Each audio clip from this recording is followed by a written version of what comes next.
カードが挿入されていません。It's January the 1st, 1990. The Japanese government has just changed the Kei car regulations once again, which would ultimately end the ultra-cheap Kei era. Kei owners' tax brackets were going up, costing Japanese residents more dollars just to keep their vehicle insured on a yearly basis. New 660cc engines and stricter safety requirements were now going to push up manufacturing costs by automakers, which were to be passed on to the consumer as well. Kei cars were also not getting any bigger either. The government only increased the maximum length and width of a Kei car by a dismal 10 centimeters. All of a sudden, owning a Kei car now felt less like a bargain. Because of these changes, sales of Keis dipped. Consumers were turning towards buying compacts such as a Corolla or Civic since they were not much more of a stretch to own one. The average costs of Keis with the new regulations were around 1 million yen. A new Corolla could be bought for just 1.2 million yen. It seemed like a no-brainer to spend an extra 200,000 yen for a bigger, safer, and more premium vehicle. However, there were a bunch of smart engineers at Suzuki who were thinking outside of the box. They thought, if consumers want bigger vehicles, what if we made a Kei car that is taller instead of longer or wider? If we make the cabin feel airy and spacious and create more headroom, we can transform the Kei car as being seen as a shrunken compact into a versatile and practical minivan. So Suzuki engineers set off on their quest to redefine the Kei car and create a spacious Kei vehicle for the masses. After tireless work iterating and fine-tuning, Suzuki introduces its new model, the Suzuki Wagon R, at the 1993 Tokyo Motor Show. Standing tall at 1.64 meters in size, the Wagon R would be marketed as a tallboy Kei, which would create a whole new trend of Kei cars still present to this day. The R was an instant success. Little did those Suzuki engineers know, this tall wagon would dominate the Kei space over the next 10 years. In the Japanese domestic market alone, the first generation of the Wagon R would sell over 900,000 units, often outselling perennial bestseller the Toyota Corolla on occasion. By 2008, Suzuki had produced its 3 millionth Wagon R. After 10 years of being king of the Keis, a new rival would come onto the scene in the year 2003. That rival would be the Daihatsu Tanto. The Tanto definitely gave the R a run for its money. Year after year, Daihatsu was slowly able to chip off pieces of the Suzuki empire, and in 2014, the Tanto finally overtook the R for top spot as the best-selling minicar due to a high-quality third-generation refresh of the vehicle. But there was a third manufacturer who was struggling to keep pace, and that automaker was Honda. Honda lacked any sort of Kei strategy, and its Kei lineup was dismal to say the least. Suzuki, on the other hand, had clear market segmentation. Suzuki had the Wagon R and the Alto to appeal to most buyers. The Wagon R was the aspirational lifestyle Kei that was spacious and was targeted towards families, young couples, and the elderly. The Alto was the basic commuter Kei, a low-cost hatchback which were aimed at first-time drivers and budget buyers. These two models were also kept stable throughout the generations. When consumers thought of the Alto, they knew it meant entry-level. The R always meant tallboy wagon. It was easy to understand which vehicle could be used to meet a person's needs. Suzuki was also able to expand these two brands by offering sportier trim such as the Alto Works and RR, two turbocharged models with more aggressive styling to help fill in the lineup to appeal to users who wanted something more peppy. Daihatsu was very much the same. The Move, which was R's direct rival, was boxy and stylish, perfect for young families and buyers who wanted practicality. To complement this, Daihatsu also offered the Tanto. The Tanto, which first appeared in 2003, was a super tall wagon Kei based on the Move's body style. It offered an even taller roof than the Wagon R with dual doors on each side. It was the go-to choice for families with kids, especially for those who needed to haul around strollers and other clunky items. It was also a good fit for the elderly as it boasted good ease of access when entering. As the Move and Tanto are long-running nameplates, consumers understood what each vehicle meant in terms of lifestyle.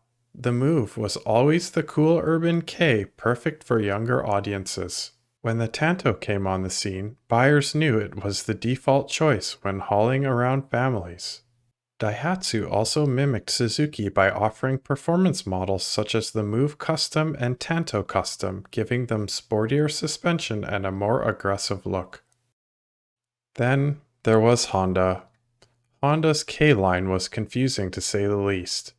In the late 1990s, there was the Honda Today and the Honda Life, two compact hatchbacks with very little difference between the two. In 1998, the Life was redesigned as a tall wagon Kei, but shortly after, in 2002, Honda released the That's, which was again marketed as another tallboy wagon. To make things even worse, Honda also launched the Zest in 2006, which was mechanically identical to the Life. Buyers were confused on which Kei to choose. They were all so similar at this point. It seemed like Honda was throwing everything in the kitchen sink in order to get people to buy their cars, but nothing was working. Honda's cars were failing to cover different needs and were overlapping instead. They completely lacked a Kei flagship focusing on too many different models rather than just sticking with one or two nameplates and adapting accordingly.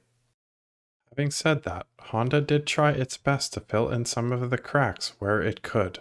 In response to the Wagon R Stingray and the Move and Tanto Custom, Honda tried to dunk on the haters by launching the Life Dunk, a funny-looking turbocharged model to appeal to younger audiences who wanted something sporty and aggressive. There was also a turbocharged version of the That's, but it was dropped after a few years due to very little interest in the vehicle as a whole. I don't know about you, but I actually really like the Life Dunk. There's just something so weird and kooky about it. I don't know if it's because of its name or the fact that there's very little information on them overall, but I am just so intrigued by them. I contemplated buying one of these a few years back off someone I knew, but ultimately passed on it due to unfamiliarity with the vehicle as a whole and that if I ever got hit while driving, I'm basically dead. On another note, I don't know what Honda was smoking at the time, but the That's and Life Dunk have got to be some of the strangest car names I've ever heard. It's not much of a surprise that they didn't sell well with names like that. At least they will go down in history as having some of the weirdest model names ever. On the plus side though, at least the Life Dunk leaned into its name and the commercial for it has a pretty cool metal basketball flying around in it. Ultimately though, it was too little, too late. The Life Dunk and some of the other models failed to spark interest and Honda's Kei lineup sales dwindled. It was time for Honda to reinvent itself and build a flagship Kei for the masses. This would not be the first time Honda would have to play catch-up, however. In the 1960s, Honda, which was primarily a motorcycle manufacturer at this point, was just starting to expand into the auto market.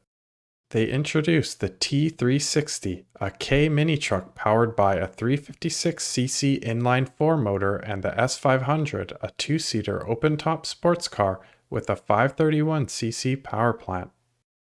Both vehicles just sold okay, but they really needed a car that would appeal to a broader range of customers. They also wanted to develop a vehicle that other manufacturers did not have, a car that had the largest cabin space possible that still fit into the Kei car dimensions set by the Japanese government. So Honda gathered a team together and a new design philosophy emerged named Man Maximum, Machine Minimum. With this concept in mind, Honda created a new compact 354cc single overhead cam twin-cylinder motor to help shrink the engine bay and free up space in the cabin. A front-wheel, front-engine layout was chosen to eliminate the need of running a propeller shaft under the floor. This flattened the floor space, increasing legroom and the like. Honda engineers also materialized a brand new 4-speed transmission that was ultra-compact, leveraging tech used in Honda motorcycles at that time.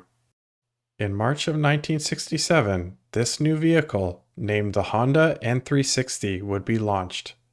2 months later, the N360 would become the best-selling mini vehicle in Japan with sales of 5,571 units. It would continue on selling very well, securing the top spot in the list of best-selling cars for the next 44 months. Honda would use this proven design system as inspiration for their next flagship Kei vehicle. The wheels would be pushed out to all four corners as much as possible, and seats were to be kept thin but plush. Mimicking the N360, the engine bay would be kept short and the roofline would be expanded, making it a super tall wagon.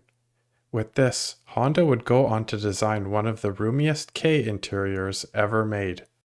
After the Japanese asset bubble of the early 1990s, a new paradigm shift began to emerge, and Honda took note.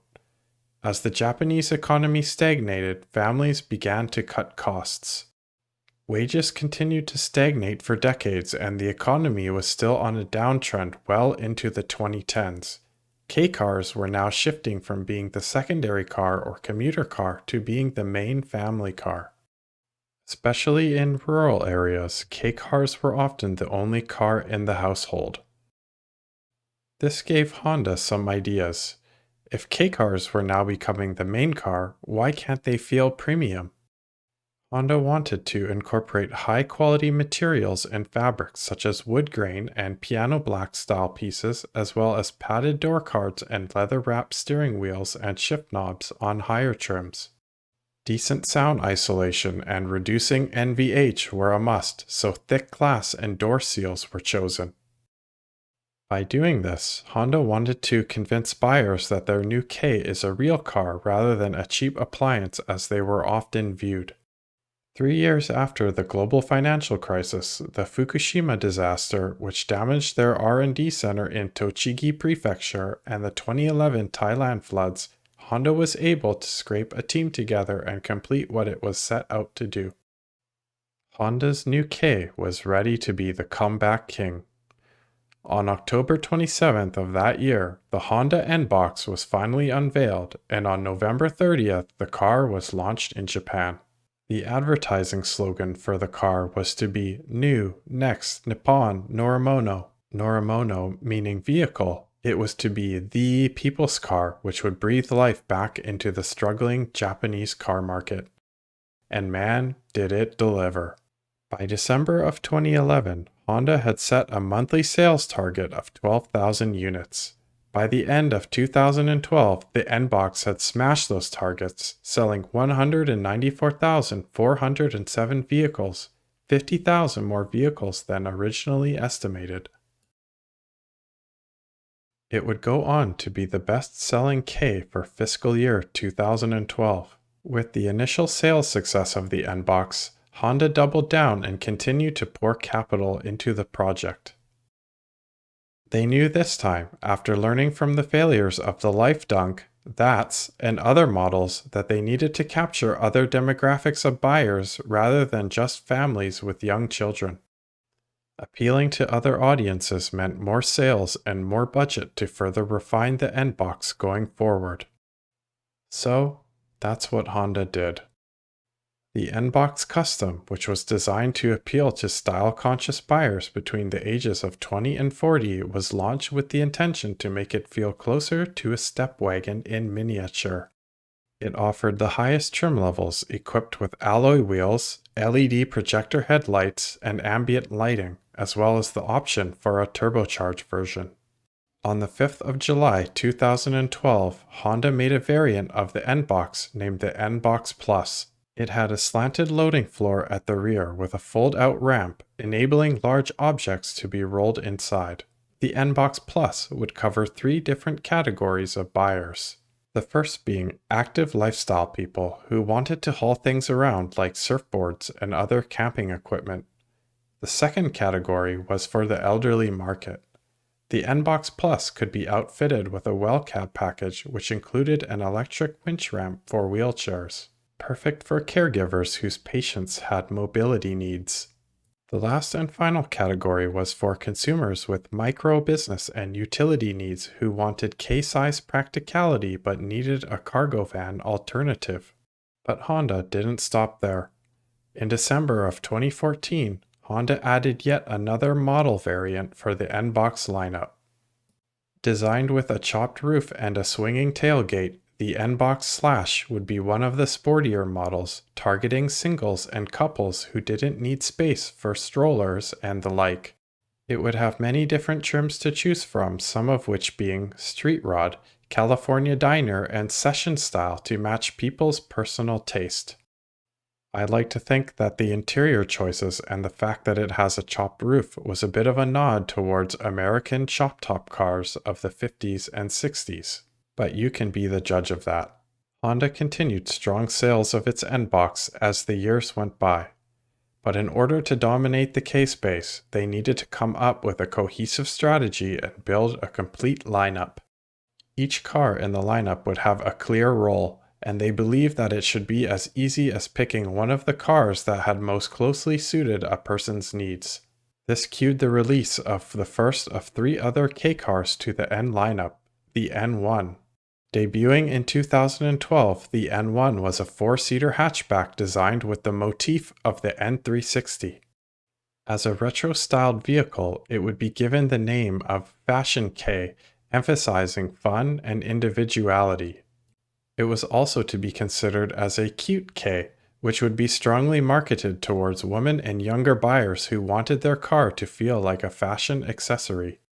It would be positioned against other fashion Keis such as Suzuki Alto Lapin and the Daihatsu Mira Gino, which were already popular with female buyers for its distinctive and cute shape. Second to launch would be the Honda N-WGN in 2013. Stylized as WGN, some of you may recognize that it shares the same naming convention as the Step Wagon, which is a long-running full-size van still being sold to this day. As the Step Wagon was a volume seller, it made sense to create a Kei-size version for people who either couldn't afford a Step Wagon or didn't have the parking space to keep one around. Like the N-Box, the N-WGN was available in 2 different variants, the basic N-WGN and the N-WGN Custom. The Custom would be more aggressively styled and could be outfitted with more upscale interiors and features. The N-WGN would be the first in the N-Series to be equipped with an idle stop feature, where the engine turns off once the car has idled for 2 seconds or more. It would also have a sliding rear seat, so the user can choose whether to allocate more space for luggage or passengers.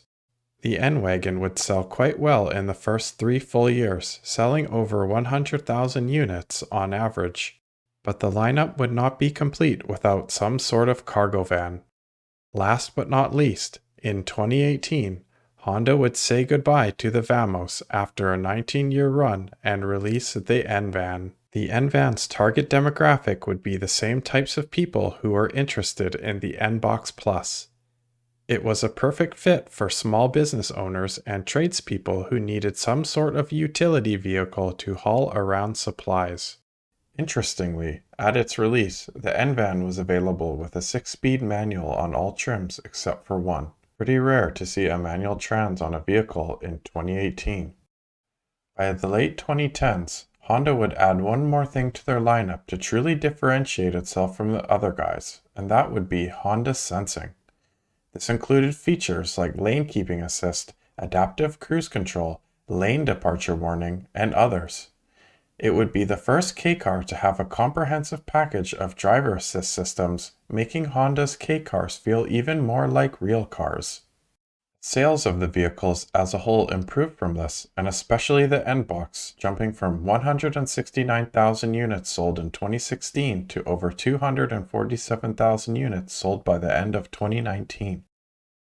It's now 2025, and for the past 11 years, Honda has continued to be the heavyweight champion, holding the #1 spot of all minicar models sold with their N-Box, beating out the long-running Tanto and some newer models such as Suzuki Spacia year after year.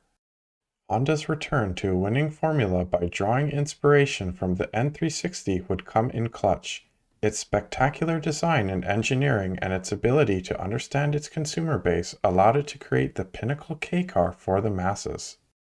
But time will tell if Honda will continue to be king, as other brands are continually innovating and the sales gap between the models are slowly closing in. Honda will need to continue to further develop the N series by adding new technology and the like if it wants to stay top dog. Well, that just about wraps up this video. I hope you enjoyed it, and as always, thanks for watching. If you'd like to support me, please like this video and subscribe to my channel if you could.